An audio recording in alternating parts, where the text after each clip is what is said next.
Bismillahirrahmanirrahim. Assalamualaikum warahmatullahi wabarakatuh. Rabbi shrahli sodri wa yassir li amri wahlul 'uqdatam min lisani yafqahu qawli. Alhamdulillahi rabbil alamin. Wa bihi nasta'in ala umurid dunya waddin. Asyhadu alla ilaha illallah wahdahu la syarikalah.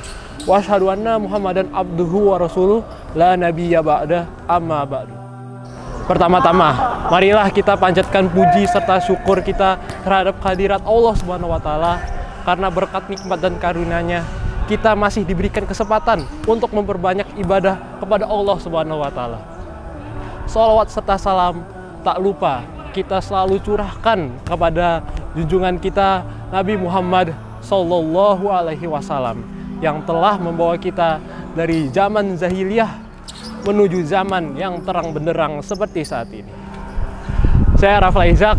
Hari ini saya akan membawakan kultum singkat dengan tema kebahagiaan orang yang beriman. Allah Subhanahu wa taala berfirman dalam Quran surat Al-Baqarah ayat 25 yang artinya, dan sampaikanlah berita gembira kepada mereka orang-orang yang beriman dan berbuat baik, bahwa bagi mereka disediakan surga-surga yang mengalir sungai-sungai di dalamnya. Setiap mereka diberi rezeki buah-buahan dalam surga-surga di dalamnya. Mereka mengatakan, inilah yang pernah diberikan kepada kami sebelumnya. Mereka diberi buah-buahan yang serupa, dan untuk mereka di dalamnya ada istri-istri yang suci dan mereka kekal di dalamnya. Subhanallah, dalam ayat ini Allah sendiri yang menjanjikan kepada kita orang yang beriman suatu hadiah yang sangat luar biasa, yaitu kebahagiaan abadi, yaitu kebahagiaan yang tidak bisa dibandingkan dengan kebahagiaan apapun. Menurut Imam Ghazali dalam kitabnya yang berjudul Kimia Kebahagiaan, puncak kebahagiaan seorang muslim adalah ketika mereka bisa bertemu dengan Allah Subhanahu wa taala secara langsung kelak di surga nanti. Menurutnya hal ini disebabkan karena manusia pada dasarnya adalah makhluk yang bernafsu, mulai dari nafsu badani yang paling rendah hingga nafsu intelektual yang paling tinggi. Mengingat bahwa Allah Subhanahu wa taala merupakan objek pengetahuan yang paling tinggi, maka kebahagiaan yang bisa didapat dari mengetahuinya tidak bisa dibandingkan dengan kebahagiaan untuk semua pengetahuan yang ada di dunia ini. Akan tetapi, nikmatnya pengetahuan masih jauh lebih kecil apabila dibandingkan dengan nikmat penglihatan langsung. Misalkan seperti nikmat dalam melamunkan orang-orang yang tercinta, pasti akan jauh lebih kecil dibandingkan dengan nikmat dapat bisa bertemu dengan mereka langsung. Jadi pemisahannya akan seperti itu. Dan agar bisa menikmati kebahagiaan yang paling tinggi, pengetahuan saja belumlah cukup. Kita harus menambahnya dengan kecintaan terhadap Allah Subhanahu wa taala.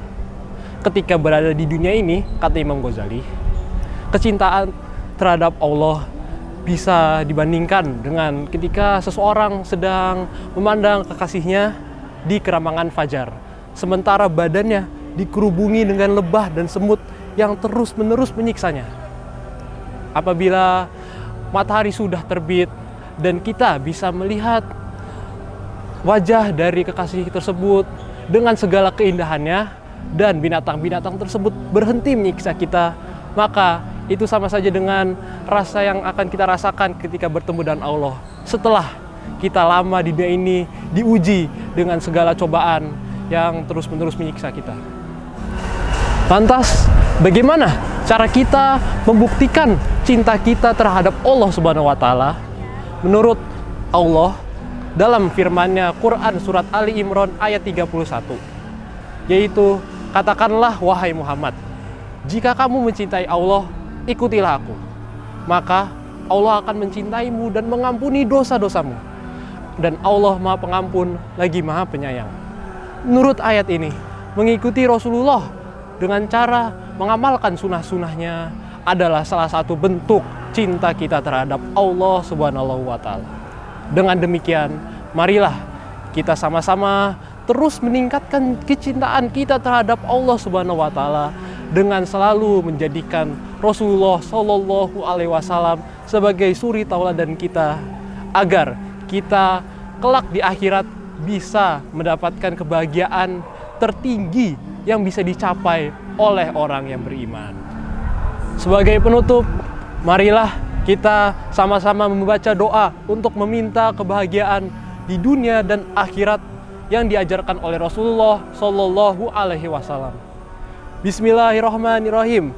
Rabbana atina fid dunya hasanah wa fil akhirati hasanah wa qina azabannar. Subhanakallahumma wa bihamdika asyhadu alla ilaha illa anta astaghfiruka wa atubu ilaik. Billahi taufik wa hidayah.